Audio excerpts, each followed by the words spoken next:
human or life experience actually is. Um, so, how do you think writing is a catalyst for, I guess, investigation? Well, that's great.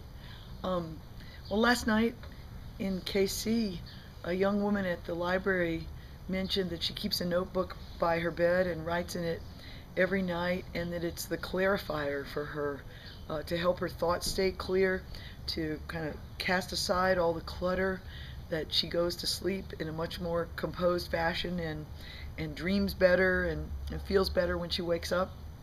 And I love that description. I've always thought about writing as just this essential, regular tool that we have as human beings, a way to um, take some of the vast amount of impressions and quotes and amazing things that happen every day. Just select. It's a place to select from those things. Um, some of what we've seen or thought or wondered, to let language often lead us into the thought. I've often felt that I don't quite know what I think until I start writing.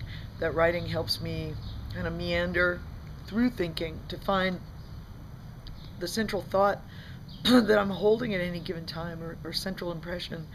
Um, Are you ever I've surprised by how you challenge yourself, or how you might not wholly believe in things that you believed before when you're doing it? Um, I'm always surprised by writing because I find that I'm surprised often by what is emphasized after you may have a certain feeling about what you've been gathering mentally, um, but when you write, it may be other things entirely that emerge, and of course those connections.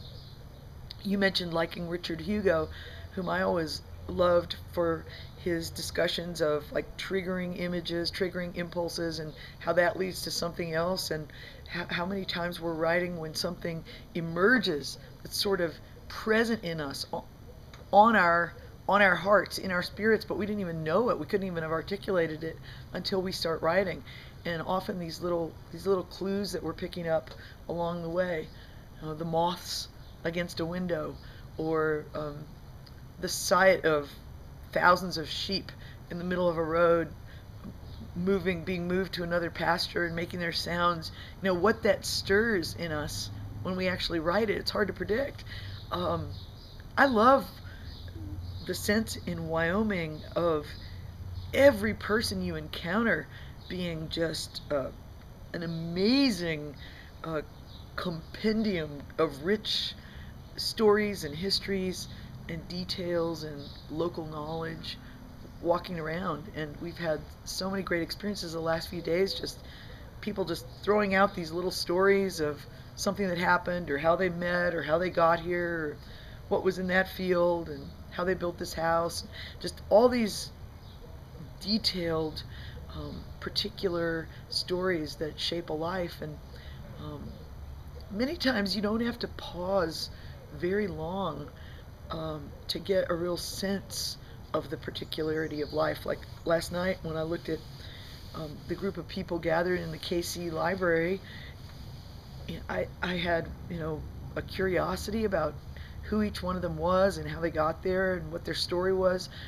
And by the end of an hour, there was the strangest feeling, just because I'd been talking too much and reading some of my writing, but also I'd heard some of them had responded to questions, or shared some thoughts, or asked some questions that gave me a much warmer sense of just the detailed humanity in that room, and how beautiful it was, and um, how generous and friendly everybody was. And I think that's kind of what happens in our lives when we write.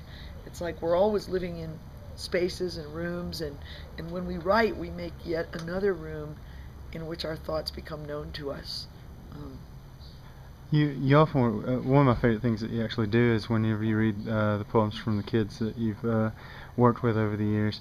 Um, how do you think it is that adults come to lose the joy of language, and the joy of sharing language like that? right. I think many adults, we grow kind of predictable in our expectations for words on the page. Like, this is what words should do. This is how you're supposed to make a sentence. And um, versus that sort of experimental, playing with it attitude with wacky metaphor and who knows where it's going that children often have when they're very small. And to keep that spirit up is something that writers try to do. And I think adults are often very good talkers. When you talk to them and you hear an adult tell a story and you think maybe this is a story they've told 40 times before or told to themselves many times also, it's just so interesting to hear what they select to tell, what quotations, what spoken language they include in the story. Seems to me people in Wyoming are probably better storytellers than a lot of people elsewhere, because just in a few days we've been surrounded by amazing stories in every direction. And I think the space kind of helps you hear the story. But when you're writing, you have the space of the page in which to select and play with the language. And I do try to encourage adults to play around a little more, to be a little more reckless. I do not think we're reckless enough as we get older. We want to be good. We have some crazy notion about, I want to write something good, or I want to be good. Yeah. And I told you that quote yesterday that I found written in Mark Twain's own handwriting: "Be good and you will be lonesome." Mark Twain was written, and then he put Samuel Clemens too in the front of a first edition of his books that a friend of mine had inherited. And I love that quote, "Be good and you will be lonesome," because I'm fascinated by people's flaws, by their own sense of where their flaws are, by our own troubles and things we're trying to work out. And I don't think there's anything better than writing that will help us do that. I loved a writer named William Goyen, who grew up in a small town of Trinity, Texas, and I heard him speak shortly before he died. And someone said, "So where would you say your writing starts?" And he said, "Oh man, it always starts with trouble. And he said it doesn't have to be immediate trouble of the moment. It could be some remembered trouble, or some thought that just came back to me, something that happened when I was 17 years old that still feels somehow unresolved, or something very unfair that happened when I was a child that I never felt good about." And he said, thinking of trouble gives you that friction, gives you that motion where you want to talk. You want to move around it, massage it, see what's going on. How else could this be connected to other thoughts? And I found that very helpful, because I think a lot of people may wait to write until their lives, I'm going to write someday when I have more time. Ha ha ha. I'm going to write someday when my life is more perfect. But that's usually not so helpful. I think, you do it now. You spend it now, as Annie Dillard said. You try to do the best you can at this moment with whatever material you're given, and you find your story, you find your poem by the actual placing of words on a page. And do you feel like whenever you run these workshops that the more trust that people have in sharing their poems, is it a closer reclamation of that childhood joy of experimenting with language? I mean, and can that lead to other types of development, or have you found that because you keep in touch with a lot of workshop that's people. A wonderful question. And I think just the same way that a love for language is very contagious. Like when somebody talks to you about a book they're in love with, you really want to find it. It also often encourages those of us who are in the habit of writing to want to write. You read something delicious, it makes you want to write something.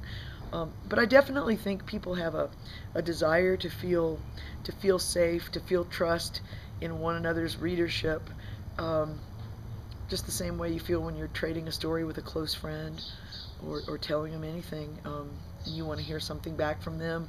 So I think it's easy to develop trust in a workshop pretty quickly, if everybody's being spontaneous and everybody's willing to, write things on the spot and put them out there. I think it's very important to share them, because you have no idea how resonant they are often until you hear them spoken, or until somebody responds to them.